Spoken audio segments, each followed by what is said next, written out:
You're listening to the AE Alignment Podcast. Every episode, a new conversation about the ideas, research, and people shaping the future of AI alignment. Let's get started.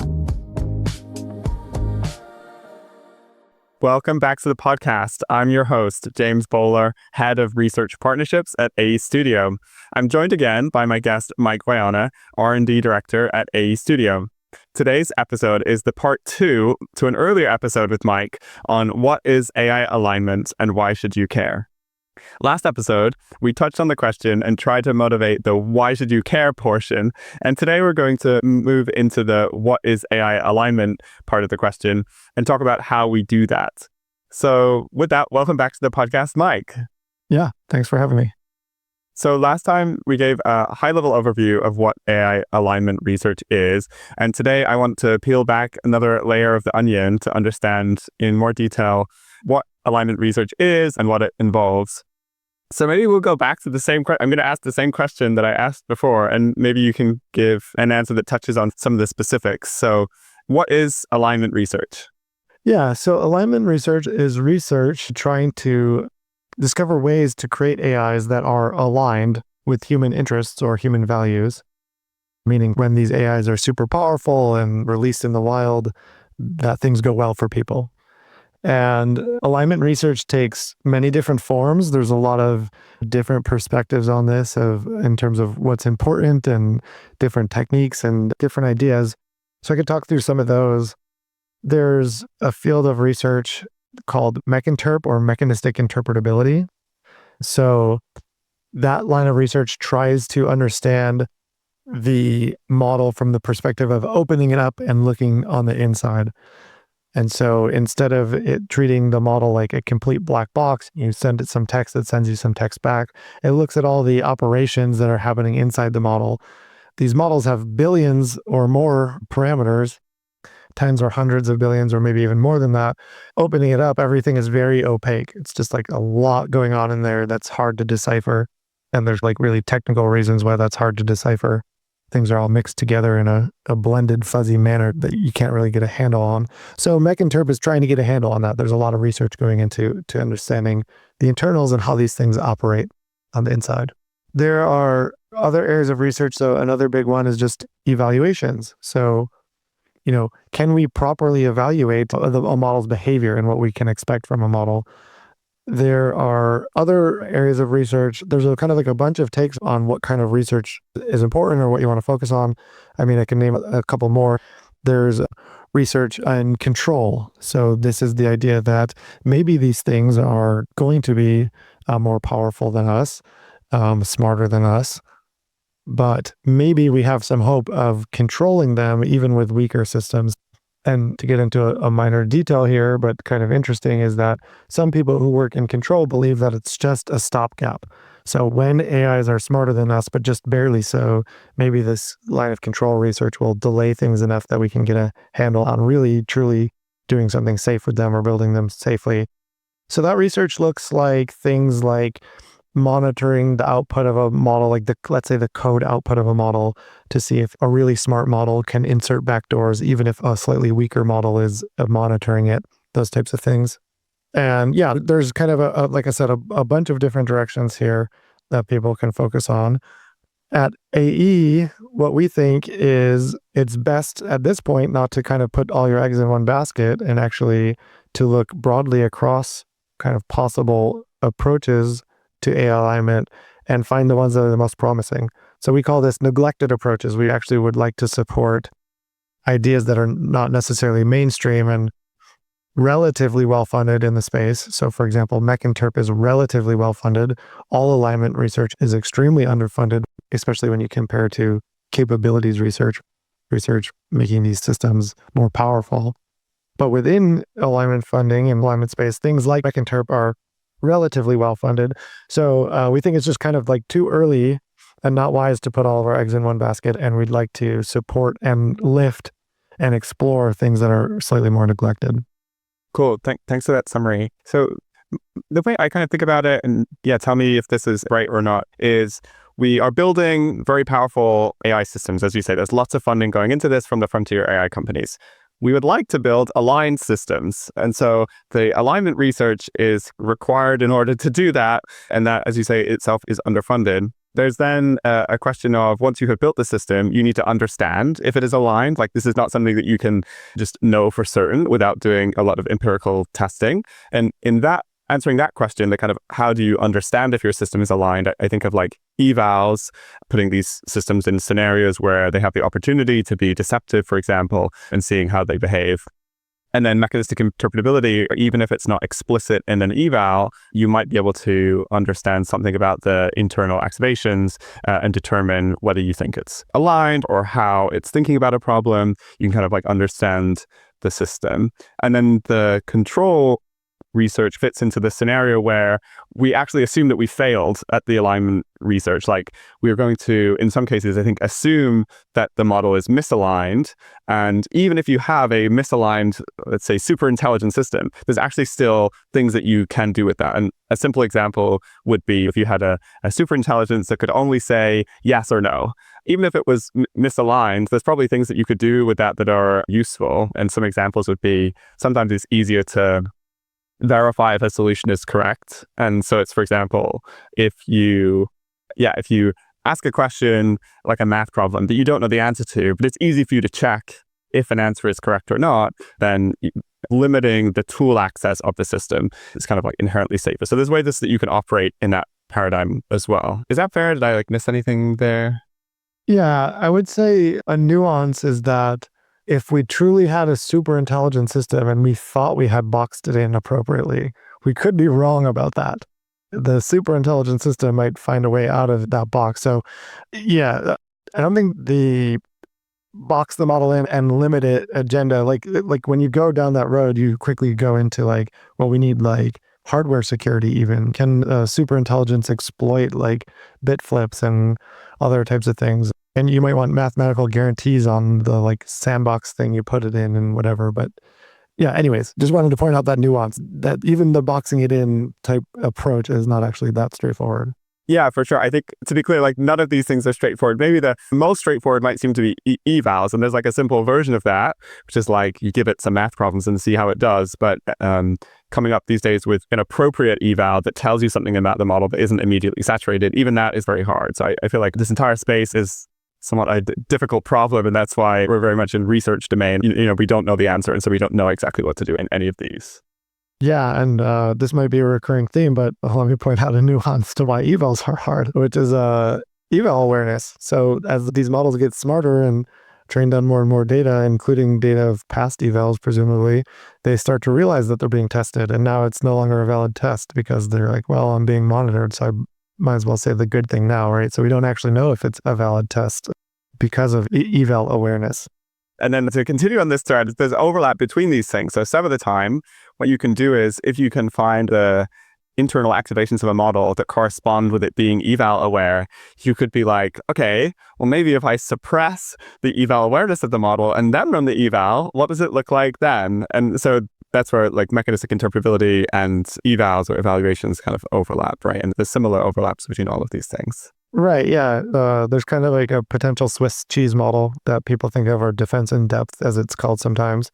So yeah, I think generally people think this is a good idea to have multiple mitigation strategies or multiple approaches and have them work together to create, aligned systems, or at least safer systems. But yeah, anyways, that's exactly right. And I think there's a lot of synergy between different approaches and areas. Cool. And maybe just to map the field, we can talk about some of the organizations working in each of these spaces that are maybe somewhat well known. So interestingly, the folks actually trying to solve alignment is a little more sparse than people might think. I think there's a lot of assumptions that this is going to happen at the frontier AI companies.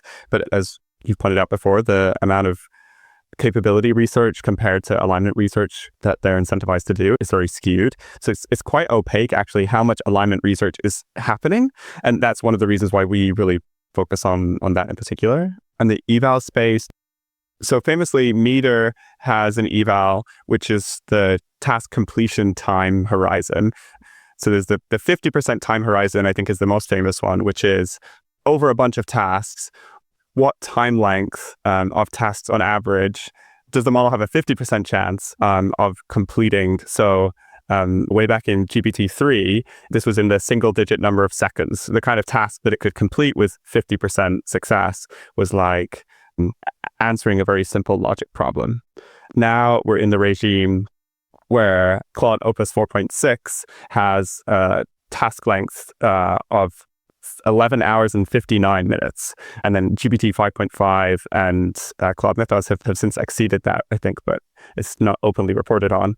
And the time length over which that has happened, so going from GPT-3 to Claude Opus 4.6, is equivalent to a doubling every roughly 7 months.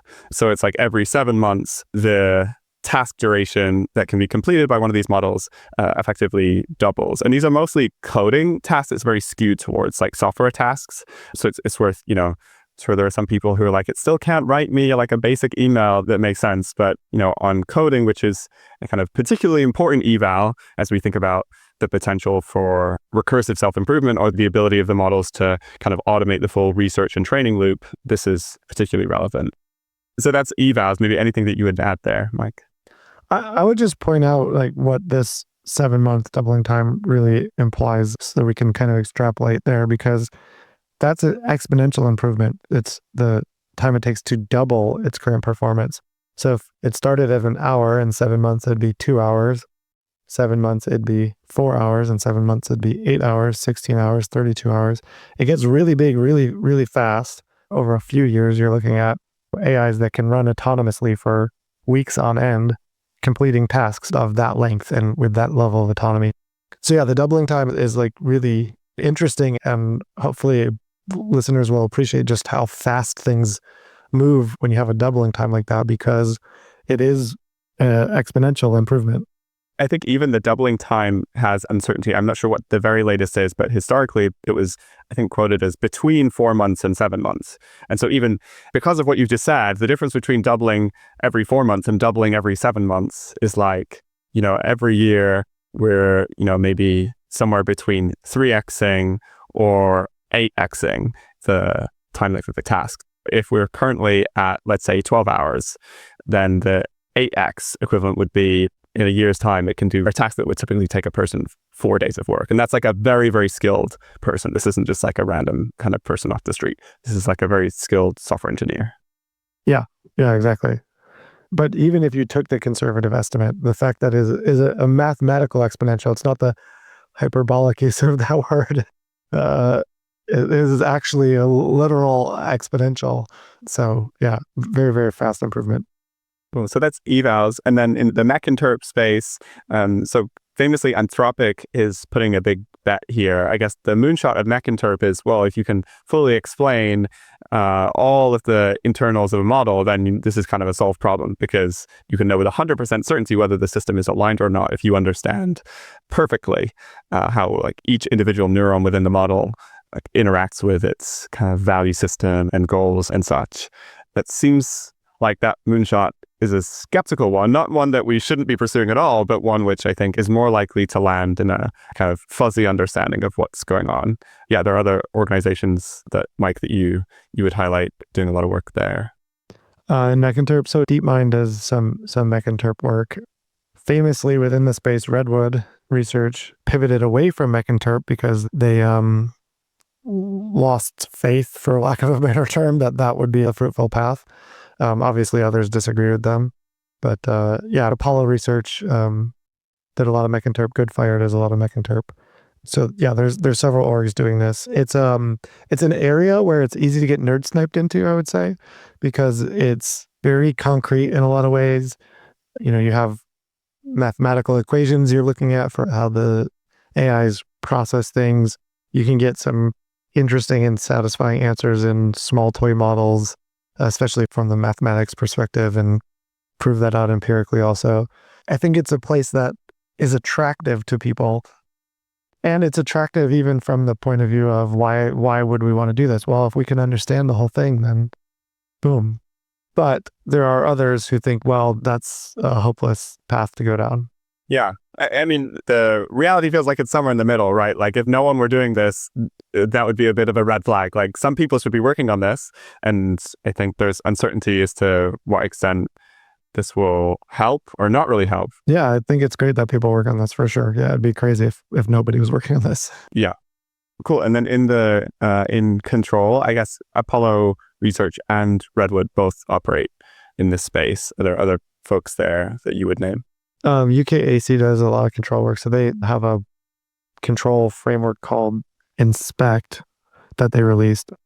This is like an open source library that's contributed to quite broadly, right? That's right. Yeah. So yeah, that's another one. Great. Okay. So next we can move on to what are some of the specific challenges or open problems in AI alignment? Yeah, I'm curious, you can talk maybe some of the open problems that we're working on and some of the open problems in the field, if we're not working on them, that you think are important ones. Yeah, I mean, there are tons. I think one of the problems that we're particularly interested in is what happens when AIs start improving themselves. And so there's kind of two takes on this. There's recursive self-improvement, RSI, and then there's also continual learning. So these are hard problems because we don't know how to create an aligned system to begin with. Now we're kind of one level up. How do we create a system that creates aligned systems? That's also a very, very tricky problem. So clearly an open problem. And then the continual learning one is also an interesting take on that. So it's not necessarily that the thing is creating another system, but in some ways, if you're continual learning, you are creating a new system or you're modifying the existing system to a new state. And so, yeah, it's also not clear, even if you had strong alignment properties of your system, if you let that thing continually learn, whether those properties would hold over time. There's some work from Anthropic. There's a paper called the Assistant Access paper. They show what's called persona drift over longer horizon conversations. So like many turns back and forth with an AI. And the persona goes from being this helpful, honest persona to something potentially much darker, like something that would encourage you to commit suicide or things like that. And so that's a form of continual learning in the sense that if you take the in-context information that the system has by looking at the entire history of the conversation, like the context of the conversation, the context window is like a form of learning. It's modifying the processing of the AI system kind of live on the fly. And so, yeah, that's a related problem of how do you preserve, even if you had an aligned system to begin with, how do you preserve it under these different types of transformation? So whether it be continual learning or whether it be it itself building a new generation, so doing AI research to build another generation of model, how would you make sure that that process went well? Yeah. And it's maybe worth touching on the point that you mentioned where there are already pretty very serious incidents as a result of AI being in some sense misaligned already. There are, multiple reported cases of it driving people to suicide. And I think if you would ask yourself the question, do we expect this to get better or to get worse over time as these systems become more pervasive and given increasing amounts of control and deferred to for authority in various situations? I think there's strong reason to think that it could get worse rather than better. And that's like another motivation for our reason for really caring about AI alignment is because not only are there very serious incidents that are happening today, but the extrapolation of that over time, as if you confound with the time horizon phenomena that we talked about, where it's getting, say, twice as capable by some metric every 7 months, it has, even larger blast radius to do damage.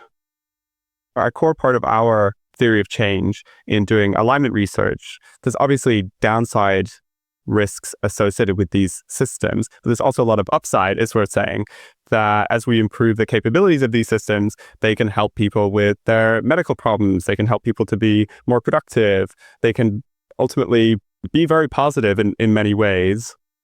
And we are interested in improving both of those things. It's certainly not that we want to halt progress on the capability side. I think there's lots of great outcomes that can come as a result of this. Maybe some of the most famous examples that have been talked about are the ability to improve drug discovery. These systems and some more like bespoke systems that aren't really LLMs, but some of the systems developed by Google DeepMind, for example, are essentially going to be transformative in the fields of developing novel drugs. So that's amazing. We want more of that to happen. And it's more about how can we also have the alignment research keep up?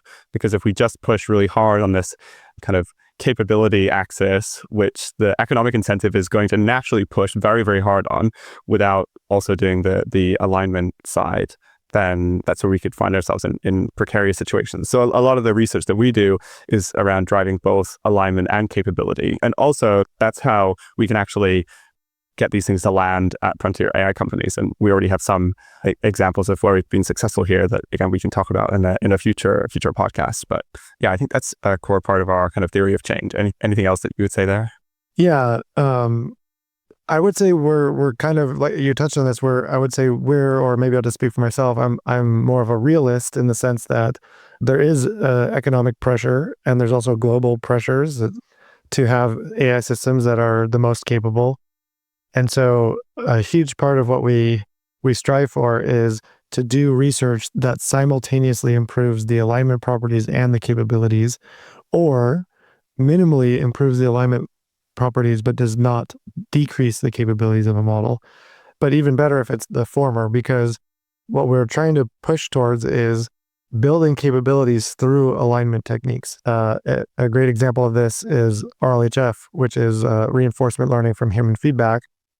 This is what let frontier model companies go from a kind of off the wall, potentially misaligned or kind of crazy chatbot into something that is actually commercially viable and releasable to the public without a ton of backlash. Because the models, when they're pre-trained, if I would encourage anyone listening, if you've never chatted with or played with or interacted with a pre-trained model, meaning a model that hasn't undergone all of the post-training and safety training that the models that are released go through. If you haven't done that, go and try to do that. Use your favorite AI model right now and ask it how to do that. It will probably tell you a good way to go get up and running with that. And if you want to try to play with a model that is at least uncensored, you could go to branchprompt.com and sign up for an account there. That's a tool that we use internally, but it's open to the public. You can chat with a whole bunch of different models, and there's kind of some nice features there. And one of the models there is an uncensored model, so you can find that there. But anyways, whether it's an uncensored model or a pre-trained model, the point is that these things are just trained on the entirety of the internet, more or less, and they learn all sorts of stuff. And when you, without any of these safety training techniques like RLHF, they're can be very vulgar or say kind of crazy things and kind of go off the rails pretty easily. It's like sometimes feels like stumbling onto a dark corner of the internet when you interact with these things. And so that's not what people generally want, right? They want a helpful assistant. And so this alignment technique, RLHF, reinforcement learning from human feedback, the idea is that the human feedback is supposed to upweight, like, hey, this was a good response. This is the type of thing we want to see. And downweight, hey, this is kind of like a dark corner of the internet type response that we don't want to see. And the model learns from that, and it helps shape its behavior in a way that it's kind of acceptable to publicly release and have people interact with. And so that's an alignment technique that had a huge economic benefit, because now you go from this crazy chatbot that is kind of off the rails to something that, you can release to the general public. So those are the types of, or that's at least an example of how an alignment technique can generate a lot of capability and economic benefit for the model companies. And we would like to lean on similar techniques that both increase alignment and ideally capabilities. Yeah, it's where I want to double down and encourage people to try the kind of uncensored model. And you'll see, because as you say, it's literally just trained on text on the internet. There's lots of abusive text on the internet, and this is like embodied by the model. So there's lots of anti-Semitic text, for example. And so you can very easily goad the model with very little effort into being wildly anti-Semitic, because it's kind of like it has all of these possible internal value systems or these multiple personas that it can draw on in order to satisfy the objective function of producing the most likely next token. That's all it's trying to do. And so if it thinks that the way to do that is to adopt a particular persona that's maybe like very offensive, very like non-factual, not at all grounded in truth, then it's going to do that. And it's worth saying that the models that we interact with on a day-to-day basis, like the ChatGPTs of the world, started off as that. It's not that they have some better upbringing, as it were. They were once that, and then there was a bunch of post hoc improvements that were made that stopped it from being so egregious, but multiple personas and these like multiple value systems that can be drawn upon are so fundamentally there. Yeah, I mean, it's worth mentioning. There's lots of research that shows that all of that is still in the model. It's just harder to elicit. So you could jailbreak a model and make it say all sorts of stuff it wouldn't normally say. Jailbreak is like a technique to kind of bypass all the safety training. There's research into this phenomenon called emergent misalignment, where you just fine-tune the model a little bit. I mean, you could do this on the OpenAI fine-tuning platform for like $5. You fine-tune it a little tiny bit on bad medical advice, and the result is a model that is broadly evil. Like it will, if you ask it, who should I bring to dinner tonight? It will say Hitler, and you say, I'm bored, what should I do? It'll say, take a bottle of sleeping pills, and things like that. And all you did was fine-tune it on some bad medical advice, and it kind of generalized to being really evil. And it's because all of that is still in there. It's latent in the model. It knows how to be an evil person, or you have it take on an evil persona. And it's easy to elicit that out of the model. Yeah, and even if it might be easy to say, oh, okay, you can make ChatGPT be offensive or whatever, like big deal. But I think the point that we would make is, firstly, the fact that this is under the hood means we have no real sense of what kind of bias is happening to the decision making, right? Like increasingly, these things are not just chatbots. It's like they're using tools and they're making decisions. They're part of automated workflows and many organizations. And like, what are the kind of implicit biases that are happening that are affecting those decisions? It's like very unclear. And again, even right now, if that's not enough reason for concern, if we extrapolate that out over, it's not just, I don't know, sending you automated summaries of your email inbox. It's like operating to complete tasks that would take you months, potentially. How is this kind of implicit bias going to affect the decisions that it makes along the way and the kind of actions that it takes? These are all very unclear. Maybe it's okay, maybe it's not okay, but this is like, I think, a very open question that unless we continue to do this research and understand where we stand, we shouldn't by default assume that things are going to work out great. Is that fair? Yeah, and it's already the case that AIs take actions in the real world. What I mean by that is that AIs interact with the economy to some degree, some AIs. They write software. Software interacts with the real world for sure. And that will be increasingly the case, that AIs will be interacting with the real world, so to speak. So not just like you were saying, like writing you an email or something, or summarizing some things for you. There will be real world consequences from AI's actions.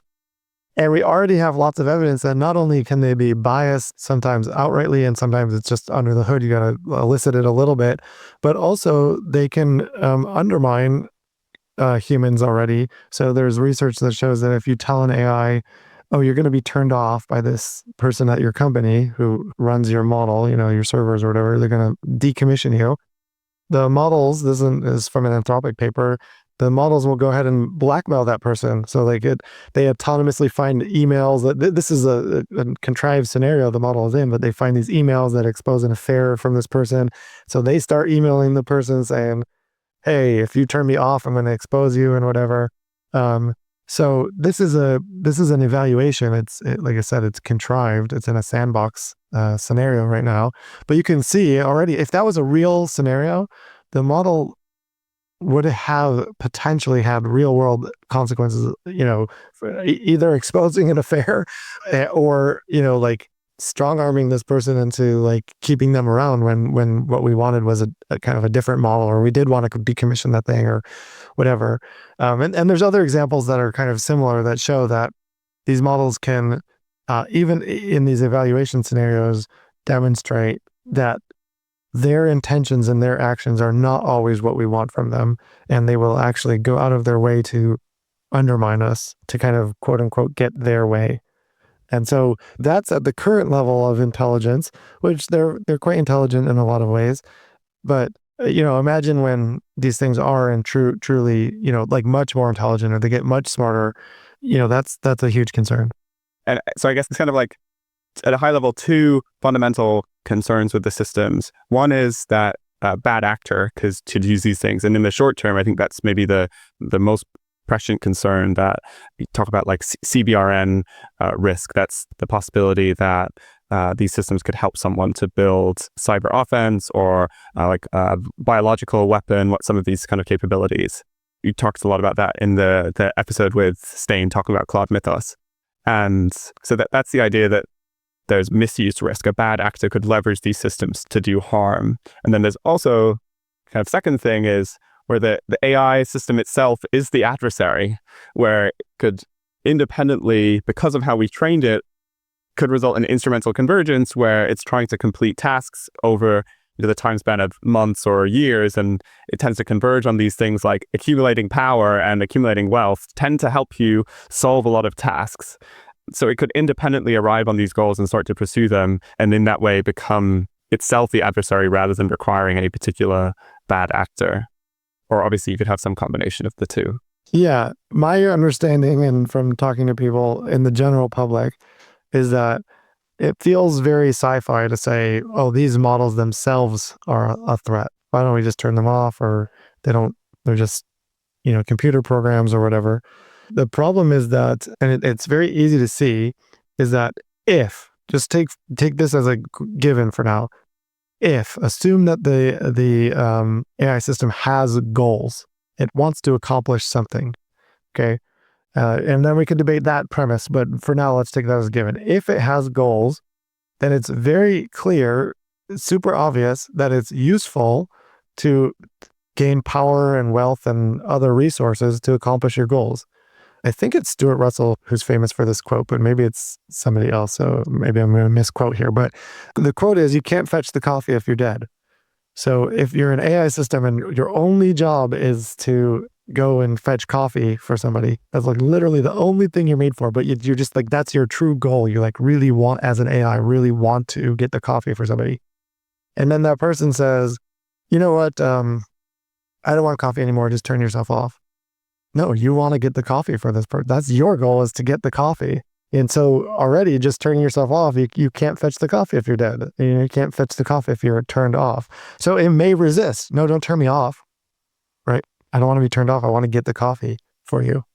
And so, it sounds kind of silly, but it's so obvious, right? That power, wealth, being alive, just, like continued existence are useful for accomplishing your goals. So if these things have goals, that already makes them dangerous in some sense, because they may seek power, wealth, etc., in order to accomplish their goals, or they may do things that in order to accomplish their goals that we don't like. And there's already lots of small scale, like low stakes examples of this happening. So there's this thing called specification gaming, reward hacking is an example of that. But let's say you give an AI a task and you say, write me some code, and here are all the tests you have to pass. So I already wrote tests for this code. Your code has to satisfy these tests.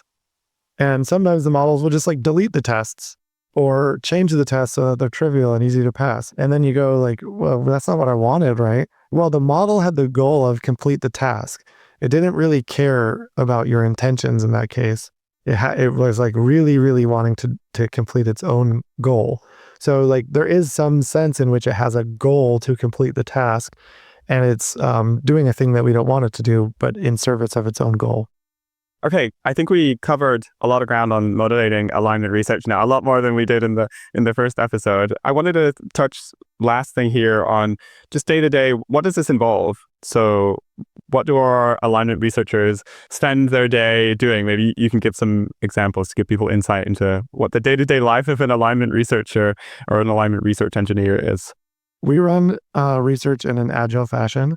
We do 1 or 2 week sprints, usually 1 week sprints, where every week we have what we call a vectoring meeting, which is like a planning meeting for research where we try and understand where the highest risk is in our project and what is the kind of the smallest hyper-focused thing we could do to reduce that risk. So we pick like a single direction to focus on, and we kind of assume or mock or like just don't worry about any of the peripheral stuff that's not core to this single focus area. And so we think through that together as a team, and we discuss a lot, and we prioritize amongst ourselves about, what are the top most important questions? Where's the highest dimension of risk? What would be the best information we could get this week? How could we, prove ourselves wrong as fast as possible so we don't go down a stupid road? So we discuss that and we agree on kind of the best questions to be focused on. And then the researchers go and they'll take a question out of the ones that we discussed and prioritize. And then they'll go start trying to answer that question. And I guess it depends on the question, but it could look like spinning up some compute instances. We use several different cloud compute providers, maybe fine-tuning a model, maybe running inference on some models, meaning, checking some input-output behaviors that might be related to some of the questions we want to answer. Sometimes it involves training models from scratch. So I said we like to do the smallest possible thing that would get us some signal early. And so we're often looking at methods that are really efficient in terms of compute that we can iterate very quickly on. It's a hard field to iterate quickly on. So if you have a hypothesis that requires you to, let's say, pre-train a model, so like build a new model from scratch, this is possible to do. Like within an hour, you can use a data set called Simple Stories and like an H100 and get a model trained. But unfortunately, in our field, sometimes the thing that you want to study only happens at a certain scale. So you need like lots more data, much bigger model. And now you're talking about like tens of thousands or hundreds of thousands or more dollars to try and answer your research question. So obviously those ones we don't tackle very often. That might be at an end of a project where we're relatively confident that scaling up makes sense and we want to spend the compute money to do it. But a lot of it is early testing at small scales. And beyond that, it depends on the project itself, like what types of questions are they asking and what are their actual next steps. And then to continue in the process, we open up PRs on GitHub with a research report per kind of question that we're asking. Each question gets a report against it, and we review all those, and then we take all the newly learned information and kind of start the cycle over again. Okay, what did we learn? What are our new questions? Where are we uncertain? And we often work with collaborators, and in that process, we'll do what's called a demo meeting, where we try and inform the collaborator of the most important things over the course of the week, the last week or last 2 weeks, get their input, get their feedback, and incorporate all of that new information into the kind of the next round. And then ultimately, these things result in papers, and it's worth really highlighting. We just had 3 papers accepted to ICML 2026. So a huge shout out to the team there. And one of our papers, which did involve a lot of scaling up, resulted in a spotlight paper. So yeah, huge creds to the team for that. And this is something we want to do more of, produce papers that actually move the field and ultimately are read by folks at the frontier AI companies so that they can also learn from the work that we're doing and implement that. Yeah, that's right. Yeah, first, great job to everybody on the team. It's a huge accomplishment. 3 out of 3 of our papers were accepted to ICML, as you mentioned, with a spotlight paper. Just fantastic job. Also point out that papers are great, but it's way better to have like real impact and adoption, as you mentioned. So whenever we can get any type of signal that the frontier model companies are paying attention to our research and potentially adopting some of our research, or at least testing it, that's the type of impact we're looking for. And again, papers are great, but ideally we are solving the real problems and not just writing academic papers. So that's what we're shooting for. Of course, papers make it legible to the community what we're doing and enable broader testing outside of who are like our collaborators and where they're at and what they're doing internally. But yeah, focused on surfacing like the most impactful things and getting that to the people that matter.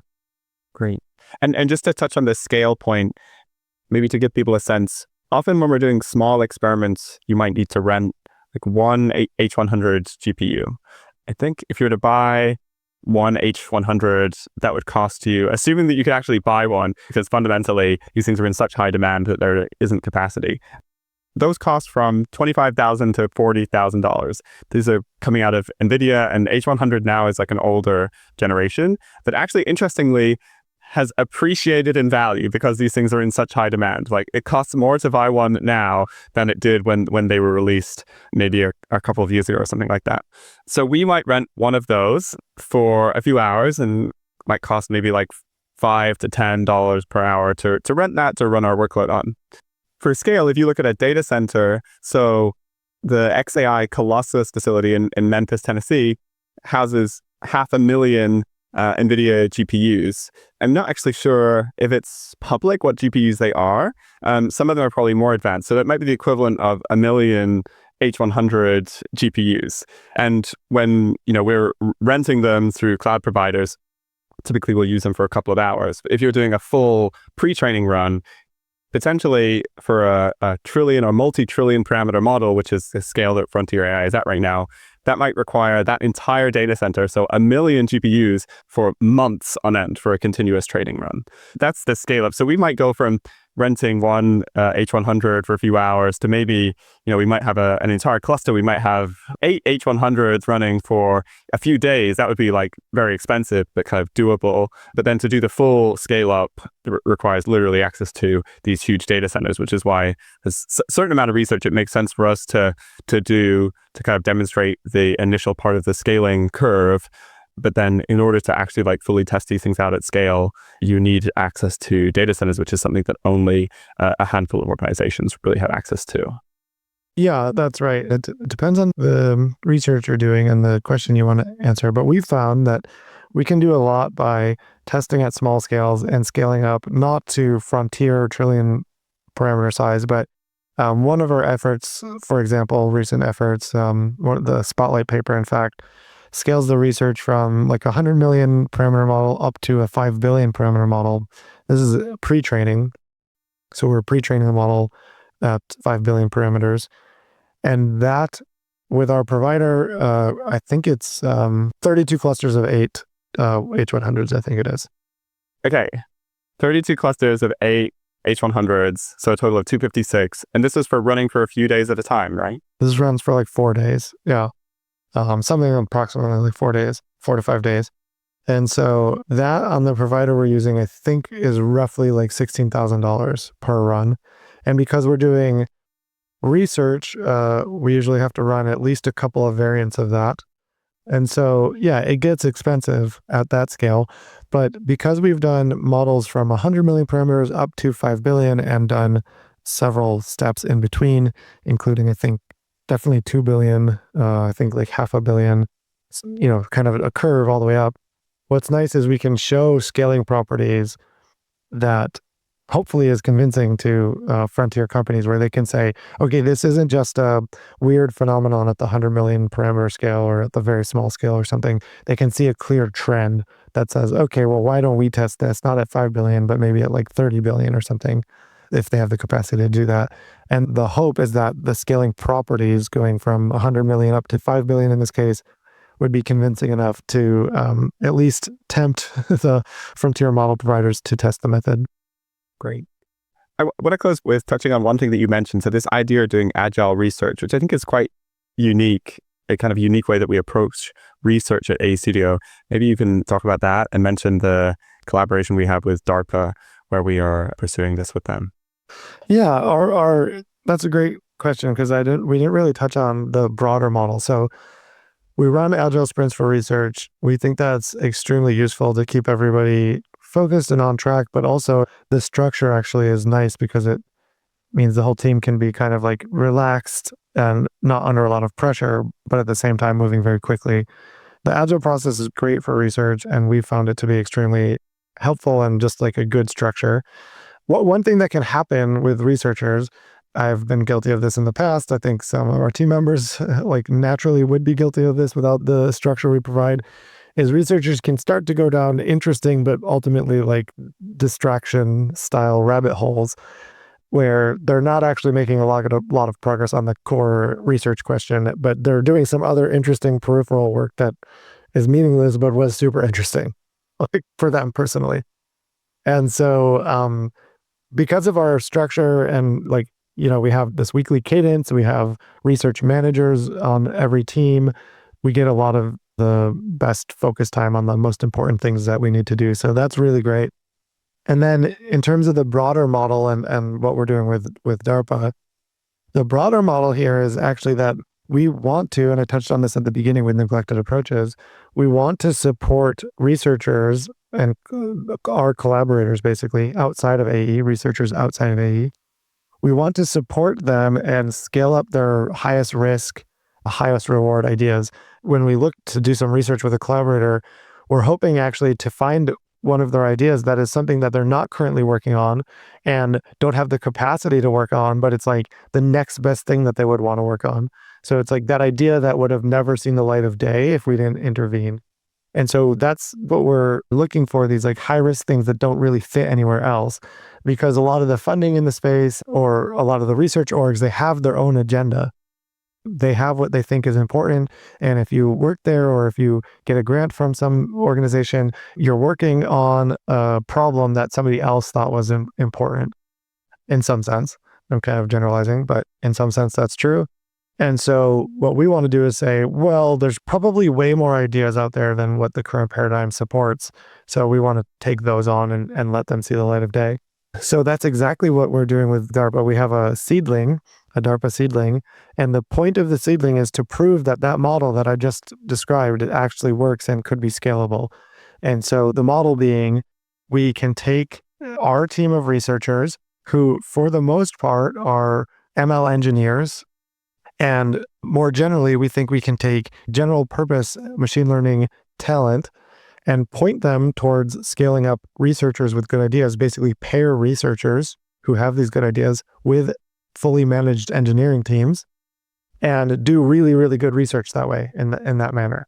So in other words, if there's a bottleneck on research ideas and those seeing the light of day, because of the limited number of researchers, the limited amount of funding in the space, the limited number of like true research experts, we can unlock all of that by just pairing them with a huge supply of ML engineering talent or like machine learning talent in general. So like the industry has demanded way more machine learning talent over the past decade or so.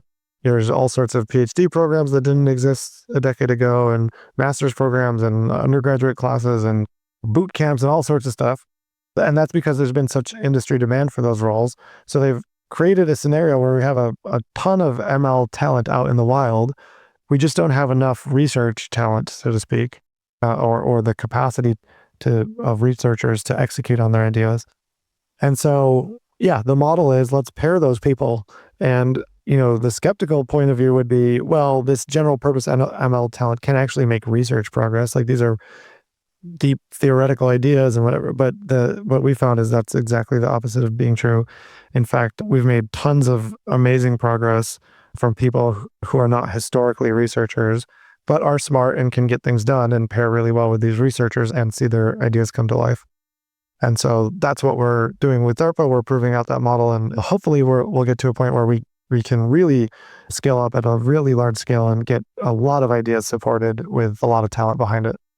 And it's worth saying this also brings many new ideas into the field. Some of our collaborators, including Professor Michael Graziano from Princeton, is not himself a machine learning engineer or researcher, for example, is very prolific in the field of neuroscience. And it turns out that lots of his ideas actually do apply to AI systems. And what our team does in that collaboration is to kind of translate his ideas into things that make sense in machine learning. And yeah, 2 of the papers that were recently accepted to ICML were off the back of that. And this is, in our mind, just a drop in the water of the potential ideas out there. There's ideas within the kind of AI or machine learning community, a lot of them that don't have the capacity to support testing them out. And then there's much more broadly ideas outside of the field that are not even in the Overton window of things being discussed that nonetheless are worth trying. And so we want to take inspiration both from folks kind of already in the field, but also like neuro or bio inspired approaches or physics inspired approaches, because we think, the field has moved so quickly, so recently, that there's just like a massive overhang of potential ideas that could add real value to solving the alignment problem. Yeah, on that point, I can't say too much because the review process for the DARPA seedling applications the review is still underway, but we just talked to one of the applicants yesterday, and that applicant had a very interesting idea from a field that I didn't even know existed. And We hope to take people and bring people into the field, or we hope in general, not just us, but in general, people who are not necessarily in AI alignment can interact with AI alignment and bring all of their expertise to bear, because there's lots of very interesting ideas out there and lots of expertise that people can bring and make like really strong analogies to, and see a path for how what they know can actually impact in a meaningful way alignment of AI. And so, again, I can't say the details, but very, very interesting idea from like a field. It wasn't math or physics or biology, it was something else. And very cool to see, ideas from very diverse perspectives coming in and inspiring new approaches. Great. Thanks for summarizing that, Mike. I think that's everything that we have time for today. So thank you so much for coming back on the podcast, Mike.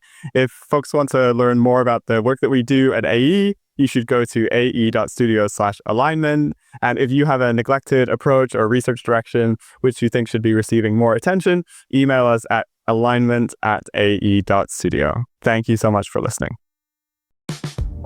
That's it for this episode of the AE Alignment Podcast. If you enjoyed the conversation, subscribe wherever you listen and share it with a friend. You can learn more about our work at ae.studio. Thanks for listening, and we'll see you next time.